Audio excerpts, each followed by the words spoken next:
Hi hello welcome back to our channel. ఈరోజు కార్తీక దీపం నవ వసంతం 2 సీరియల్లో ఏం జరిగిందో తెలుసుకుందాం. సీరియల్ తర్వాయి భాగంలోకి వెళ్ళినట్టయితే దశరథ్కి తెలియకుండా కోర్టు వ్యవహారాలు సాగాలని శివనారాయణ నిర్ణయం తీసుకోవడం చూస్తుంటే చివరికి దశరథే దీపను కాపాడతాడా ఏంటి అని అనిపిస్తుంది. ఇంకా జోష్న అంటుంది, బావా తప్పు జరిగింది, ఇది నిజం, దయచేసి దీపను కాపాడే ప్రయత్నం చేసి నువ్వు ఇంకా విలన్వి కాకు అని అంటుంది జోష్న. ఇంకా కార్తీక్ ఆ మాటలను చాటుగా విన్న శౌర్యకు అనుమానం వస్తుంది. నాన్న అమ్మను కాపాడడం ఏంటి అని అనుకుంటుంది. ఈ విషయం వెంటనే కాశీమామయ్యను అడగాలి అని ఫిక్స్ అయ్యి ఇంట్లోంచి దొంగచాటుగా శౌర్య పరుగు తీస్తుంది. ఇక కార్తీక్ జోష్నని ఎప్పట్లాగానే చీకొట్టి తిట్టి పంపించేస్తాడు. ఇక సైకిల్ మీద కార్తీక్ కూడా కోర్టుకు బయలుదేరుతాడు. ఇంకా మరోవైపు దశరథ్ రూమ్లో నిద్రపోతూ ఉంటే సుమిత్ర అక్కడే ఉండి దశరథ్ను చూస్తూ ఉంటుంది.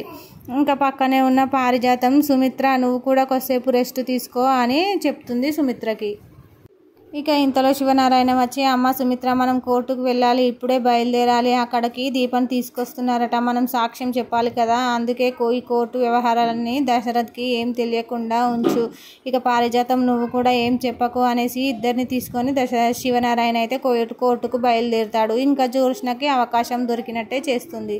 ఇక శౌర్య రోడ్ల మీద వెతుక్కుంటూ తిరుక్కుంటూ జోష్న కంటపడుతుంది. వెంటనే కారు ఆపి, నువ్వేంటి ఇక్కడ రోడ్డు పట్టుకొని తిరుగుతున్నావు అంటుంది. ఇంకా కోపంగా జోష్న శౌర్యతో, నేను మా కాశీమావయ్య ఇంటికి వెళ్తున్నాను జోష్న, మా అమ్మ కోసం వెళ్తున్నా, కానీ మా అమ్మ ఎక్కడుందో నీకు తెలుసా, మా అమ్మ నాన్నకు చెప్తుంటే నేను విన్నాను, మా అమ్మ ప్రమాదంలో ఉందని అర్థమైంది, మళ్ళీ బూచోడు వచ్చాడా చెప్పు జోష్న, నన్ను తీసుకెళ్ళవా మా అమ్మ దగ్గరికి అంటూ రిక్వెస్ట్ చేస్తుంది శౌర్య జోష్నను. ఇంకా వెంటనే జోష్న, నువ్వు ఇంట్లోంచి బయటికి వచ్చేటప్పుడు ఎవరైనా చూశారా అంటుంది. లేదు, ఎవరికి చెప్పకుండా వచ్చాను అని శౌర్య అంటుంది. నేను మీ అమ్మ దగ్గరికి తీసుకెళ్ళాలి కదా, తానని తీసుకొని ఇంకా పదండి అని ఎస్ఐకి చెప్పడంతో దీపను తీసుకొని ఇద్దరు కానిస్టేబుల్స్ పోలీస్ జీప్ దగ్గరికి వెళ్తుంటారు. ఇక అప్పుడే శౌర్య పరుగున అక్కడికి వస్తుంది. అంటే జోష్న కాస్త ముందే శౌర్యను దింపిందన్నమాట. అమ్మ అని అరుస్తూ ఉంటుంది దీపను చూసి శౌర్య. ఇంకా శౌర్య దీప దగ్గరికి వస్తుంది. అప్పటికే కారు ఎక్కేసిన ఎస్ఐ మరో కానిస్టేబుల్ కిందకు దిగుతారు కంగారుతో. ఇంకా దీపను అప్పటికే శౌర్య హత్తుకుంటుంది. అమ్మ అంటూ అల్లాడిపోతూ ఏడుస్తుంది. ఇక దీప కూడా అంతే ప్రేమగా హత్తుకొని ముద్దాడుతుంది. నువ్వు ఎక్కడికి ఎలా వచ్చావమ్మా అంటుంది.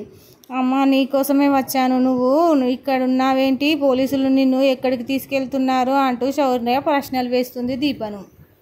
ఇక ఇంతలో కార్తీక్ వస్తూ శౌర్యం చూసి షాక్ అవుతాడు. సైకిల్ స్టాండ్ వేసి, రౌడీ నువ్వేంది ఇక్కడ అంటూ కంగారు పడతాడు. నువ్వు నాతో మాట్లాడకు, నాకు అబద్ధం చెప్పావు, అమ్మ ఇక్కడ ఉందని నాకు జోష్న చెప్పింది అంటూ షాక్ ఇస్తుంది. ఇంకా శౌర్య దీప ఏడుస్తూ ఉంటే శౌర్య ఏడుస్తూ ఉంటుంది. అమ్మ తప్పు చేస్తేనే కదా పోలీసులు తీసుకెళ్తారు, నువ్వేం తప్పు చేశావు, ఏం జరిగింది అని ఇక శౌర్య ఆరా తీస్తూ అమ్మను ప్రశ్నల మీద ప్రశ్నలు అడుగుతూ ఉంటుంది.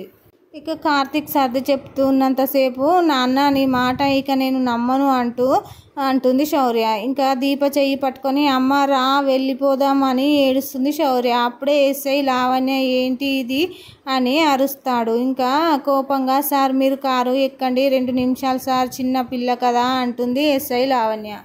ఇక దాంతో ఎస్ఐ కారెక్కి కూర్చుంటాడు. ఇక త్వరగా కానివ్వండి అంటుంది. ఇంకా శౌర్య ఏడుస్తూనే, అమ్మ నువ్వు నాతో వచ్చేయి అనగానే నేను వస్తాను, నువ్వు నాన్నతో ఇంటికి వెళ్ళు శౌర్య అని చాలా ప్రేమగా బతిమలాడుతుంది దీప. ఇక వినకపోయేసరికి కోపంగా, నువ్వు ఇప్పుడు వెళ్తేనే నేను ఇంటికి వస్తాను, లేదంటే రాను అని బెదిరిస్తుంది. లావణ్య టైం అవుతుంది దీప అని చెప్తుంది. అంటే ఇంకా దాంతో శౌర్యకి నచ్చచెప్పి పంపిస్తుంది దీప.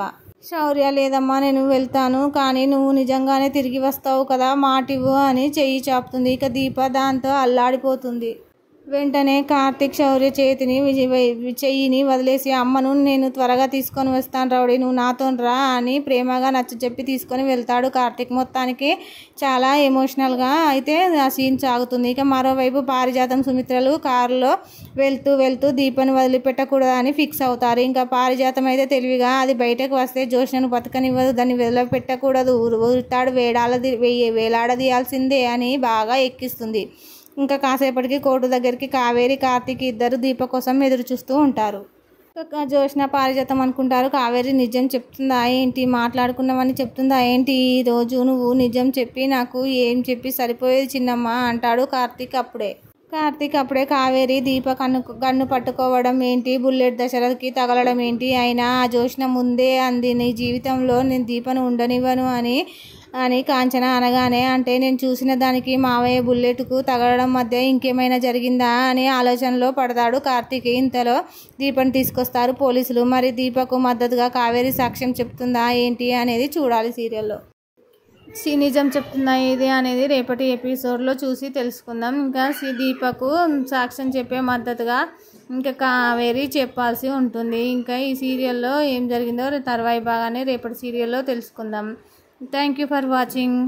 ప్లీజ్ సపోర్ట్ చేయండి, లైక్ చేయండి, సబ్స్క్రైబ్ చేయండి, సపోర్ట్ చేయండి.